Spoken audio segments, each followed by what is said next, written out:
In the dealing room today, historic newspapers spark a bidding war. I'll offer you £300. £350. Oh, goodness sakes. A one-off print by a world-famous sculptor. For 25 quid, I'll sell it to Gillian. Sell it to her then. Oh! And furniture from an English stately home. That's not a restoration No, job, I wasn't. that's firewood. 5 top international dealers with personal fortunes to spend. Sellers, anyone from anywhere in the world, can bring their items to be assessed. These are rocks from outer space. Wow. What price will you sell me the necklace for? £60,000. The dealers use their wealth of knowledge and expertise to unlock the fascinating history and value of these treasures. These masks, which led Picasso to paint Les Demoiselles d'Avignon in 1906, which sparked the whole Cubist movement. This is pop art for today. But it's not even pop art for today. This is the cover of the box for pop art. And if they like what they see, they'll fight to buy. This is no gameplay. 1,800, final offer. £24,000. 30,000? £200,000. Sorry, how much? You jumped in. I didn't don't sit think down you're a and nice get back person. up. I really don't. These are the dealers.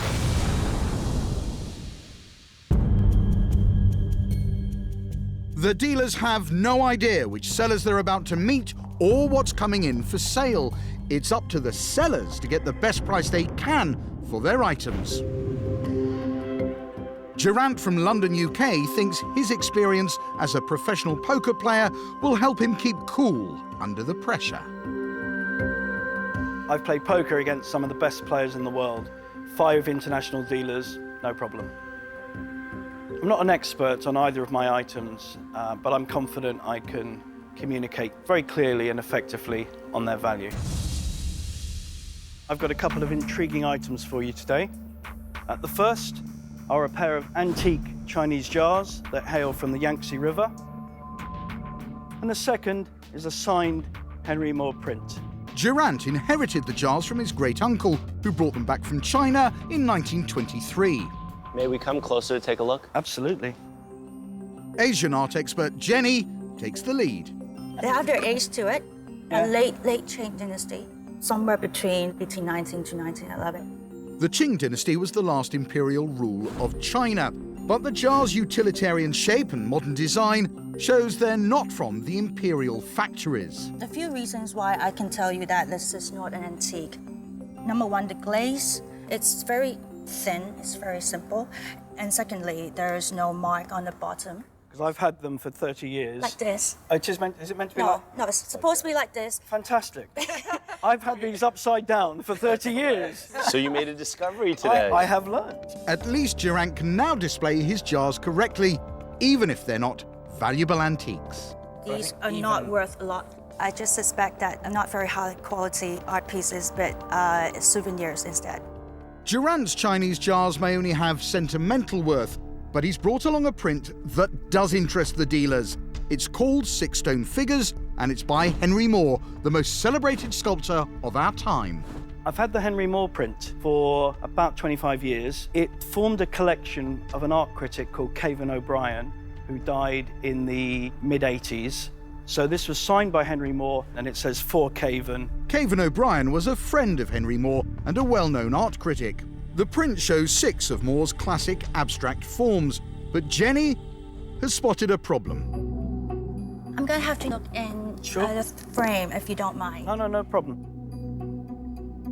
So this was not very professionally mounted because the glue they were using was not non-acidic, and it's actually starting to deteriorate the edge of this. The poor mounting reduces the print's worth, and there's more bad news. You can see the way the ink shines very evenly on the surface, the reflection. You'll know that this is not something printed by hand, but it was printed by a machine. The print is neither handmade nor in top condition, but Durant points out the detail that could increase its value.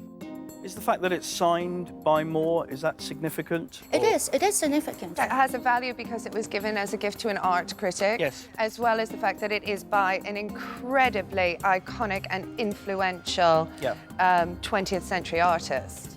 Will the signature and the print's personal link to Henry Moore make it collectible?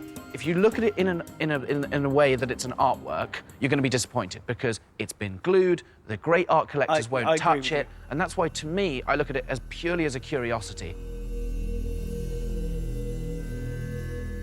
If I make you an offer of £300, how would that sound to you?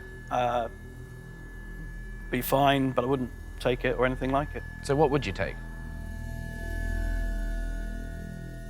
The reasonable 4 figures. I'll offer you £1,000 for the print. I think it's worth a fair bit more than that. And when you say a fair bit more, you're talking thousands more, pounds more? No, I don't think it's worth thousands more. I like Henry Moore. I like the print. Okay. And for me, there is a certain extra financial value in it for its charm and sentimentality. Brilliant. And for that reason, I'm going to offer you £1,150. I think it is worth a fair bit more, if I'm honest. I'm not going to make an offer. That's I absolutely don't fine, think I Jenny. can Thank you, top and her thank offer. you for your advice. No problem. Anytime. I'm going to sit down. I thank you for bringing it in. Okay, thank you. And it won't be for me today. Thank you. Only Richard and Gillian are left standing. There are people in the art world who would think we were mad. In fact, I think Jenny thinks we're barking mad. I would pay you £1,175 for it. Will Richard or Gillian seal the deal? I'm really annoyed, but if you put your hand out, I'll pay £12.50 if you put your hand out right now. And can Jenny persuade a henpecked aristocrat to part with his furniture? She's gonna kill you if she found out that I offered you £1,000 for this desk and you didn't take it.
Anyone can bring their treasures before the 5 top international dealers. Durant from the UK brought in a print by the world-famous sculptor Henry Moore. Only 2 dealers remain standing. I like Henry Moore. I like the print. Okay. And for me, there is a certain extra financial value in it for its charm and sentimentality. Gillian bid £1,150, but Richard topped her offer. I would pay you £1,175 for it. I know this is going to sound silly. I want one of you to pay £12.50, or I'll sell to Gillian because I just think she had a really nice relationship with it.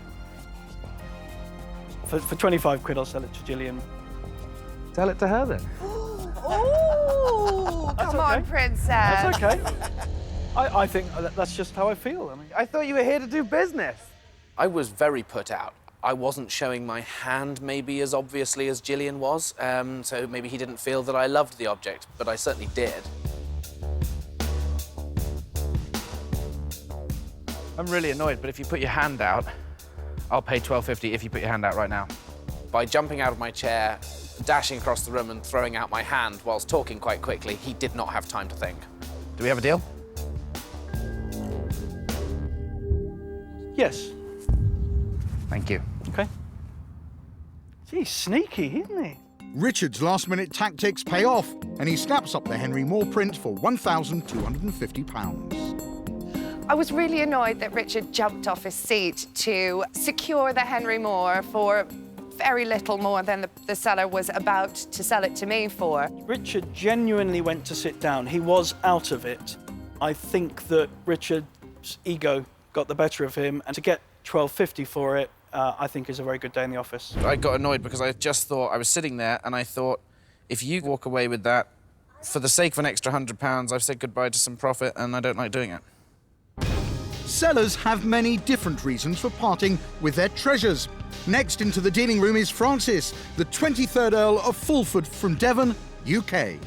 I've come up today from my crumbling pile in southwest England, and I brought with me 3 pieces of antique furniture, which I intend to sell to you in order to raise money to keep the crumbling pile in some form of good shape.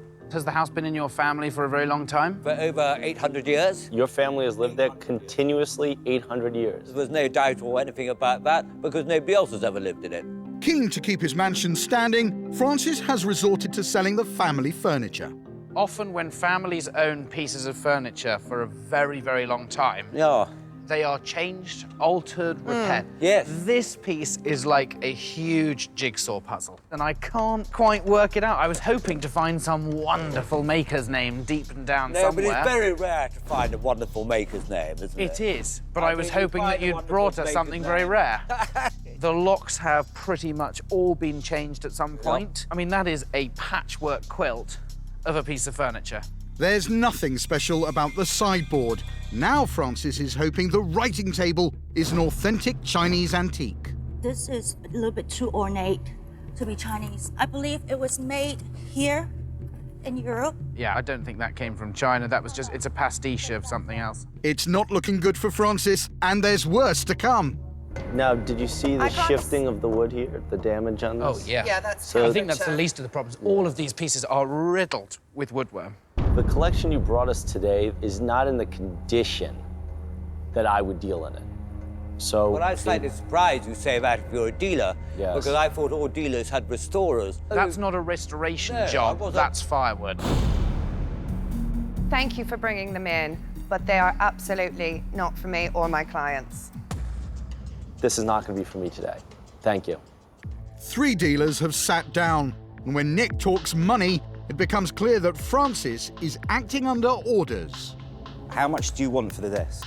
I have a figure in the back of my head, and the desk case has been put there by my wife. What's the figure? Okay, that figure is £8,500. Just slightly interested in where your wife got the valuation for the table. From her head.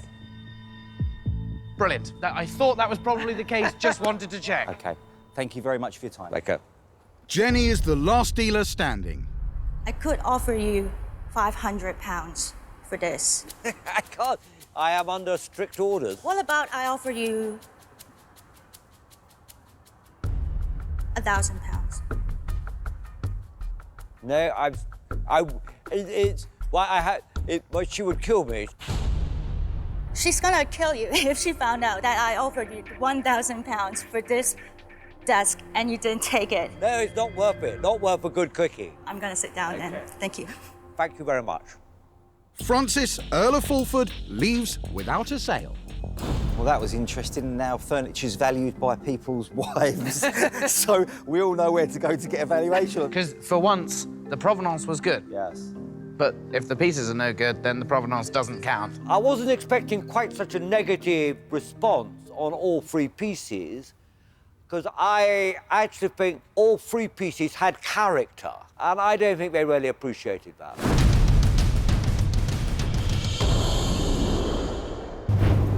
Next to try their luck in the dealing room are Mislav from Croatia and his wife, Aret, who run their own wine company. The item that we brought today, it's an old item. We don't know that much about it. We think that it's between 250, 300 years old. We're really excited to show the dealers. Hi, I'm Mislav. We are here to sell our carpet that's been in the family possession for the last 20 years. It's the pride and joy of our living room, and it was acquired by my parents from a castle just outside of Zagreb. How much did they pay for this? They paid for it £7,000. £7,000. Why are you selling it today? Because we've been working for 15 months on our own business and we've been married for 3 years and we've never had a honeymoon. And we thought, you know what, it would be perfect. Where do you fancy going on honeymoon? Mexico. Definitely. To be as valuable as they hope, the rug must be handmade and more than 100 years old. Scott has bought and sold many rugs. He inspects the back to make sure it's not machine-made. I know that the rug is genuine because the knots on the back of the rug are a certain size, a certain shape, as well as what the composition looks like from the front. The rug had a lot of artistic value. I believe this rug is from the Caucasus. Okay. The Caucasus region lies between the Black Sea and the Caspian Sea, where Europe meets Asia. Its rugs are known for their geometric designs and strong colours, but although the rug is handmade, there's a telltale sign that it isn't as old as Mislav and Aret believe. Have you done anything to the rug? The colours are very bright. Have you cleaned it? No, we haven't done anything.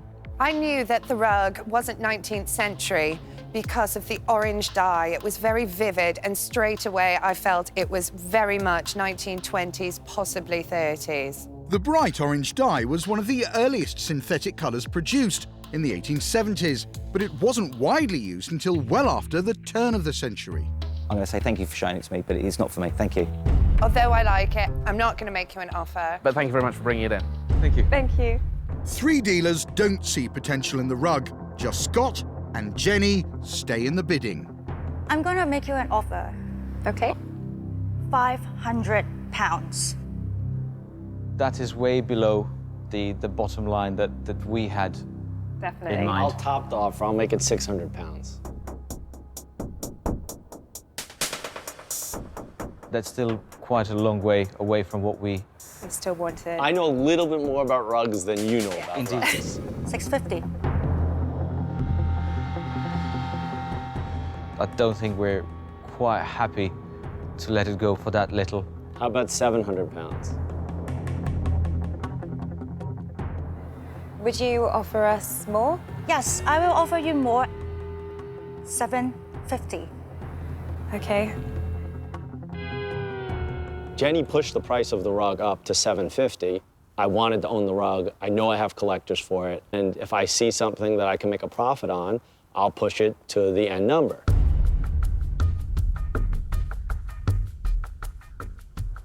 Would you offer us anything higher?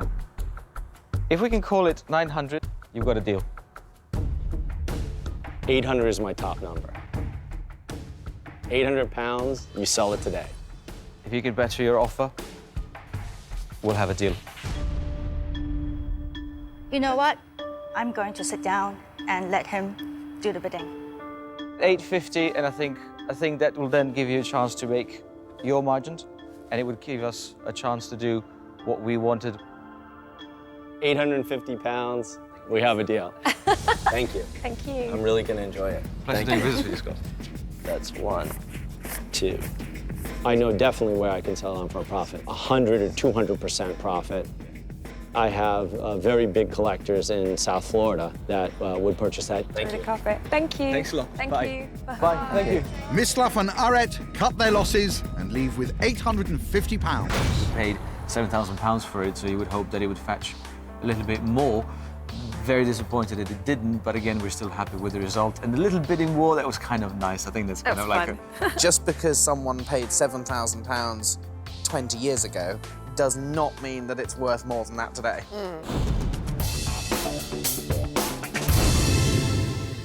Any object from anywhere can be assessed by the 5 top international dealers who are ready to buy. Next to enter the dealing room are history lover Ryan and his girlfriend Nicole from Essex in the UK. Today we've come to sell 4 Titanic newspapers. They've actually been passed down through my family, coming from my great-great-aunt. Her father actually perished on the Titanic. I haven't really got an appropriate place to store these, but they're getting worse and worse as the years go by. May we come closer and just have a look? Yeah, of course you can. The Titanic sank on its maiden voyage in April 1912 with the loss of more than 1,500 lives. Ryan's 4 copies of the Daily Mirror cover the immediate aftermath of the disaster. They blamed the person on the watch because he didn't have binoculars, and the freezing air was obviously making him basically blind. I actually took quite a shine to the young guy. He had obviously gone through the papers, read some of the stories out of it. Here we've got a list of passengers, crew members. And, you know, the story's in front of you. It unfolds on each page. Starts off talking about huge loss of life, and by the 3rd, 4th day, we're into why were there only 20 lifeboats? Yeah, this is the full investigation more on it. I was very touched by the stories that were written on those newspapers. Ryan's got the dealer's attention, but will it translate into a good sale? I think these are hugely interesting. I don't think they're hugely valuable. I think I find these more tragic than I find them interesting, but thank you. The condition here is poor, so I'm going to sit down as well. They're not for me, thank you. Nik and Jenny take a different view. I don't really care about the condition. These can be preserved and conserved. Seems like a very meaningful project to me. I like the romance of the Titanic story. I will make you an offer, and it's going to be £150. I know people who are very interested in the Titanic. You need to have the right client for them. I would better his offer. I will offer you £175. I'm going to up my offer. It'll be £200, and they will be framed and they will go to good homes. 220 pounds. 250. Oh, gosh.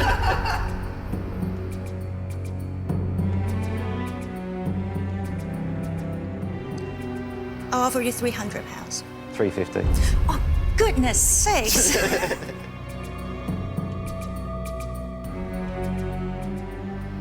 I'm gonna make you one last offer at 380. Okay.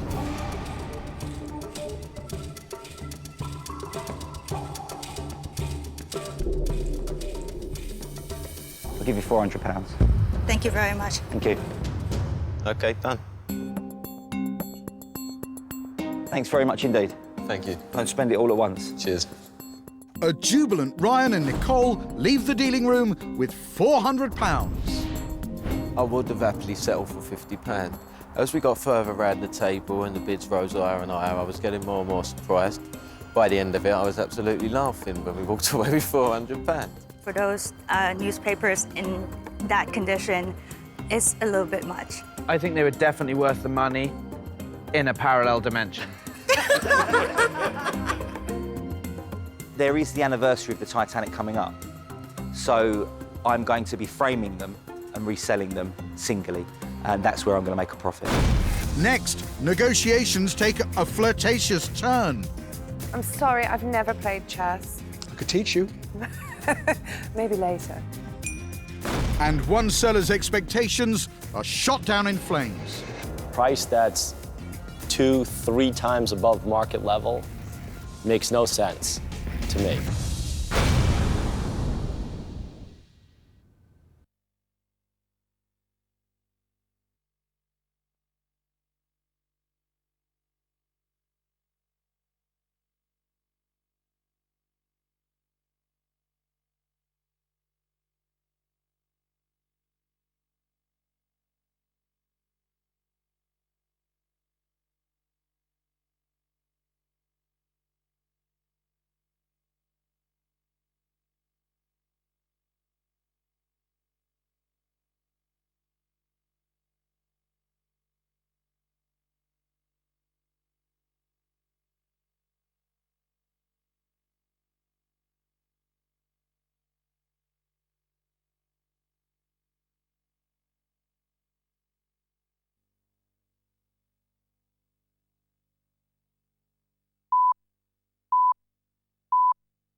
All kinds of artifacts from around the world come into the dealing room to be assessed for history, interest, and value.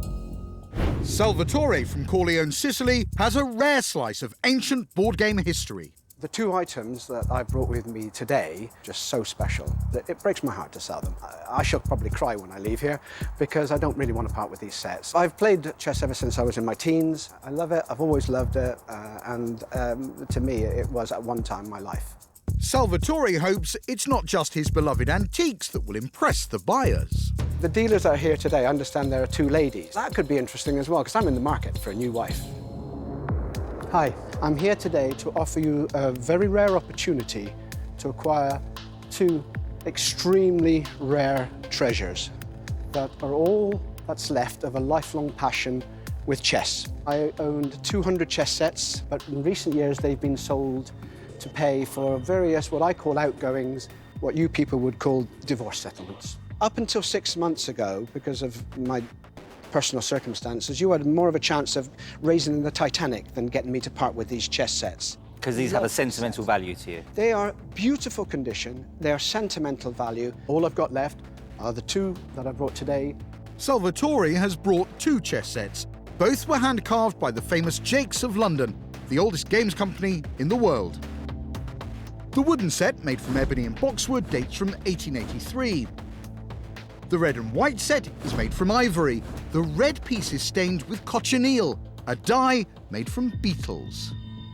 The ivory one dates for 1860. Look at the knights. I mean, these were designed from the Elgin marbles. The thing's got teeth. It's almost got fillings in it. You can see No, that. that's beautiful. The horse's head which inspired this piece was part of a fresco from the Parthenon in Athens, brought to the UK by Lord Elgin in the early 1800s. And these are hand-carved? Hand-carved. Now, these pieces have no damage in them at all. Okay, No, so these no are glue, no crack, no nothing, loss, nothing. These are perfect. That's perfect. The red and white ivory set is the more valuable of the 2. People that can't believe I'm even selling this, who would bite my hand off for this set.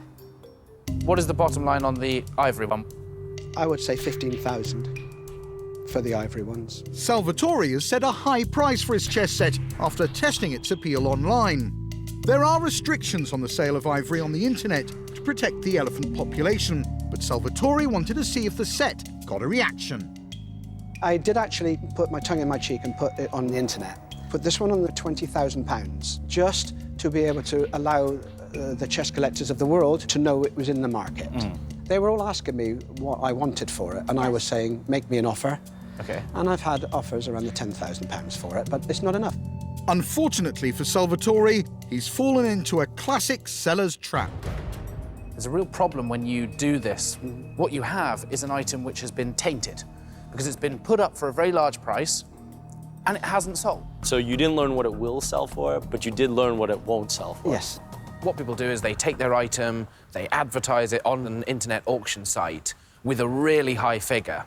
And what it does is it means that it has massive exposure because these are worldwide sites.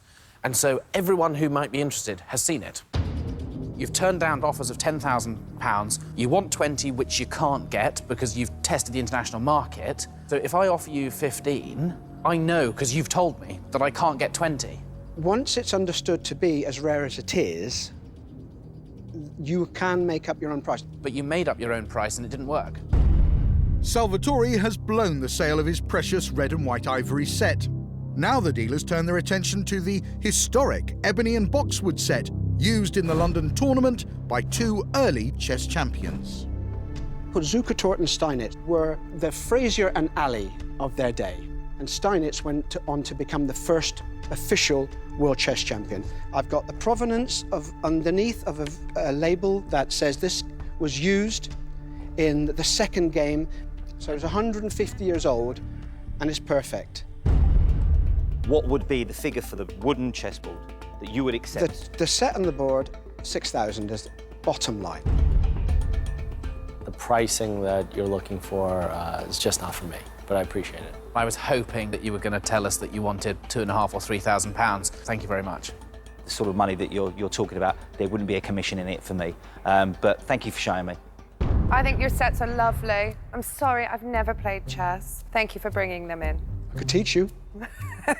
Maybe later. Despite Salvatore's best efforts, 4 dealers sit down, leaving only chess enthusiast Jenny still tempted. The wooden one hasn't been burnt, and it's very beautiful. I can make you an offer. £3,000. I appreciate it, but no.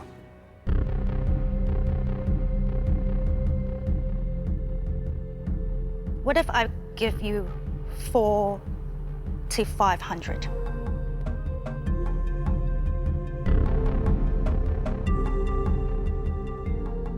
Jenny, because you're a pretty lady, I will let you have it for 5,000.